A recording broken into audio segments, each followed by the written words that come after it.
नमस्कार मित्रमैत्रिणींनो, आज आपण बनवणार आहे बाहेरून कुरकुरीत आतून पोकळ साबुदाण्याचे वडे।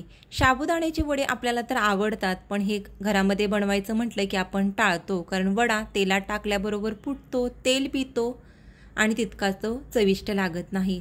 तर आज आपण अशी रेसिपी पाहणार आहे जेणेकरून वडे तेलामध्ये फुटणार नाहीत, तेल पिणार नाहीत, मस्त चविष्ट होतील। रेसिपी आवडली तर लाईक करा आणि आपल्या चॅनलला सबस्क्राइब करा। साबुदाण्याचे वडे बनवण्यासाठी सुरुवातीला आपण साबुदाणा कसा भिजवायचा आहे ते पाहणार आहे। त्यासाठी एका बाउलमध्ये आपण 1 वाटी साबुदाणा काढून घेतलेला आहे। हा साबुदाणा आपल्याला 2 वेळा स्वच्छ पाण्याने धुवून घ्यायचा आहे। 2 वेळा साबुदाणा धुतला की साबुदाण्यामध्ये जे एक्स्ट्रा स्टार्च आहेत ते निघून जातात। यासाठी साबुदाणा या पद्धतीने चोळून 2 वेळा आपल्याला व्यवस्थित धुवून घ्यायचा आहे। साबुदाणा धुतल्यानंतर साबुदाण्यावरती अगदी थोडंसं पाणी घालायचं आहे। साबुदाणा व्यवस्थित भिजेल इथपर्यंतच पाणी घातलेलं आहे।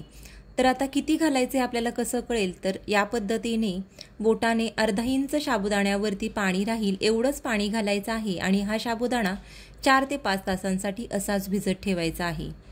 तर या ठिकाणी मी चांगल्या क्वालिटीचा साबुदाणा घेतलेला आहे। हा साबुदाणा अगदी 2 तासांमध्ये मस्त असा भिजतो। तर 2 तासांमध्ये हा साबुदाणा माझा मस्त असा आतपर्यंत छान भिजलेला आहे। साबुदाणा वडा फुटण्याचं मुख्य कारण असतं साबुदाणा व्यवस्थित न भिजणं। साबुदाणा जर आतमध्ये थोडासा कच्चा राहिला किंवा भिजला नसेल तर तो वडा तेलात टाकल्याबरोबर फुटण्याची जास्त शक्यता असते। आता या ठिकाणी तुम्ही बघू शकता साबुदाणा छान मोकळा आणि आतपर्यंत मऊसूत भिजलेला आहे। यासाठी साबुदाणा आपल्याला अगदी व्यवस्थित भिजवून घ्यायचा आहे। खिचडीसाठी सुद्धा तुम्ही या पद्धतीने साबुदाणा भिजवून घेऊ शकता। आता हिरव्या मिरचीचं वाटण तयार करून घेणार आहे। त्यासाठी आवडीप्रमाणे हिरवी मिरची मिक्सरच्या भांड्यामध्ये काढून घ्यायची आहे। 3 ते 4 हिरव्या मिरच्या मी या ठिकाणी काढलेल्या आहेत। थोडेसे जिरे घालायचे आहेत आणि पाणी न घालता याचं छान वाटण तयार करायचं आहे। आता या ठिकाणी आपण एक मध्यम आकाराचा उकडलेला बटाटा घेतलेला आहे। एक छोटी वाटी आपण साबुदाणा भिजवलेला आहे, तर त्यासाठी आपल्याला एक मध्यम आकाराचा उकडलेला बटाटा वड्यामध्ये घालण्यासाठी पुरेसा होतो। बटाटा खूप जास्त जर आपण वड्यामध्ये घातला तर वडे आपले तेलकट होतात। या बटाट्याची आता आपण साल काढून घेतलेली आहे। साबुदाण्याचे वडे अजून चविष्ट होण्यासाठी अजून एक महत्त्वाची टिप मी या ठिकाणी तुम्हाला देणार आहे। त्यासाठी मिक्सरच्या भांड्यामध्ये भाजलेले शेंगदाणे साल काढून आपण घातलेले आहेत। या भाजलेल्या शेंगदाण्याचा जाडसर कूट करून घेतलेला आहे। याची चांगली भरड तयार करायची आहे।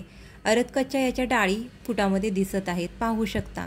बारीक शेंगदाण्याचं कूट न घालता या पद्धतीने जाडसर भरड घाला, त्यामुळे वडे जास्त चविष्ट होतात। आता साबुदाणा वड्याचं पीठ कसं भिजवायचं ते पाहूया।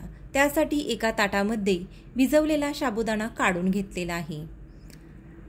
आता याच्यामध्ये बटाटा हाताने कुस्करून न घालता किंवा स्मॅशरने स्मॅश न करता या पद्धतीने किसणीवरती किसून घालायचा आहे, जेणेकरून बटाटा हा साबुदाण्याबरोबर छान व्यवस्थित मिक्स होईल। तर सर्व बटाटा या ठिकाणी मी व्यवस्थित किसून घेतलेला आहे, पाहू शकता।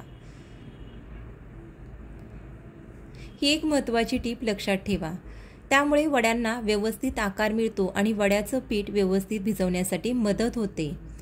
तर यामध्ये आता आपण हिरवी मिरची आणि जिऱ्याचं वाटण घालूया। तुम्हाला जास्त तिखट वडे बनवायचे असतील तर तुम्ही थोडी जास्त प्रमाणात हिरवी मिरची वापरू शकता किंवा हिरव्या मिरच्याऐवजी तुम्ही लाल मिरची पावडर सुद्धा वापरू शकता। आता चवीप्रमाणे मीठ घालायचं आहे। भाजलेल्या शेंगदाण्याचं जाडसर कूट घालायचं आहे। तुमच्याकडे तयार जाडसर शेंगदाण्याचं कूट असेल तर ते सुद्धा तुम्ही वापरू शकता। आता अगदी मी थोडीशी साखर घालणार आहे। साखर घातल्यामुळे वडे बिलकुल तेलकट होत नाहीत। हा एक महत्त्वाचा आणि सिक्रेट पदार्थ आहे ज्यामुळे वडे बिलकुल तेलकट होत नाहीत। तर या पद्धतीने हाताने व्यवस्थित पीठ मळून घ्यायचं आहे।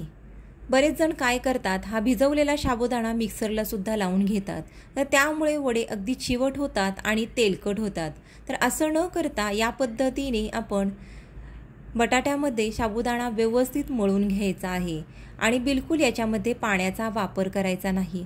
मस्त असा याचा घट्टसर गोळा तयार होतो।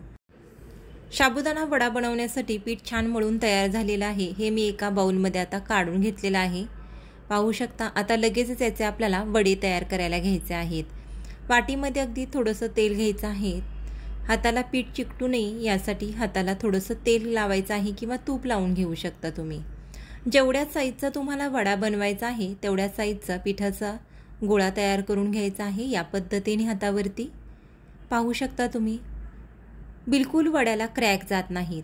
वडा पटकन तळून होण्यासाठी याला आपण मेंदू वड्याचा आकार देत आहोत। असा आकार दिल्यामुळे वडे पटकन तळून होतात। तुम्हाला हवा असेल तर तुम्ही फक्त गोल वडे सुद्धा बनवून तयार करू शकता। तर याच पद्धतीने मी थोडेसे वडे तयार करून घेते।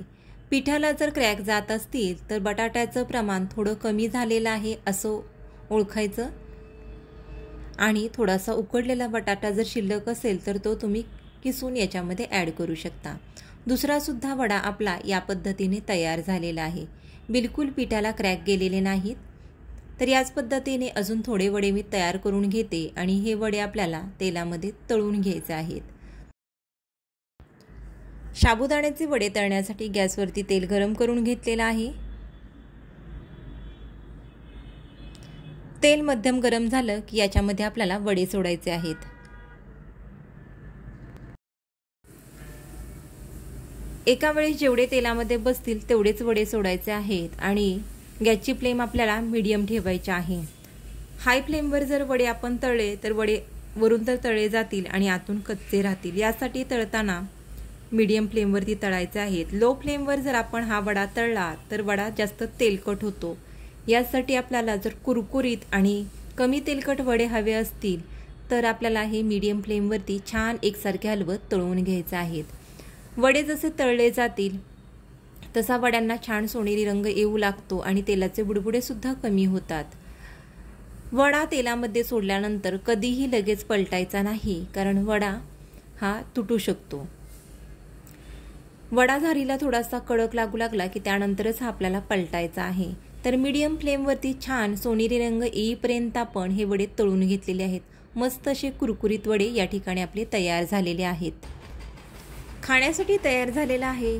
बाहेरून कुरकुरीत आतून पोकळ आणि बिलकुल तेलकट न होणारा साबुदाण्याचा वडा। तर या पद्धतीने तुम्ही हे वडे करून पहा। मस्त आणि चविष्ट असे वडे तयार झालेले आहेत। धन्यवाद।